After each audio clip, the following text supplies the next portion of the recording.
Romanticism began in Western Europe in the mid-18th century in the work of artists, poets and philosophers, and it subsequently spread all over the world, changing how millions of people look at nature, children, love, sex, money and work. We are all now, more or less, in some aspects of our sensibilities, romantics. Romanticism is best understood as a reaction to the birth of the modern world and some of its key features: industrialization, urbanization, secularization, and consumerism. What follows are some of the central moments in the history of Romanticism. The Marais, Paris, May 1762. The Swiss philosopher Jean Jaques Rousseau publishes a book about the raising of children, Emile, or On Education. It contains diatribes against the oppressive world of adults and praises the natural goodness, spontaneity and wisdom of little children.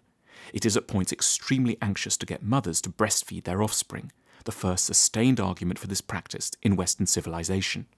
The world around Rousseau is growing ever more rational, scientific and technologically based. It's increasingly sensible, planned, sterile and bureaucratic. Against all of this, Rousseau emphasizes the child, the original rebel, the representative of everything that's pure, unschooled, and outside of adult discipline. It's the seat of creativity and genius. For the first time in Western history, glamour is directed not at the attainment of reason and adult self-control, but at the freedom from tradition and the natural innocence and sweetness of the child. Leipzig, Germany, 1774. The German author Goethe publishes the quintessential romantic love story, The Sorrows of Young Werther. The book becomes the most popular novel of a generation. 3 million copies are printed.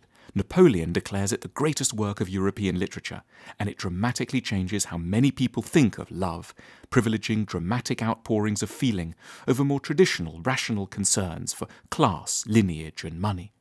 For a romantic, it's always right and noble to follow your heart. The disastrous results that follow aren't any argument, they're just proof of how desiccated and heartless the so-called adult, sensible world can be.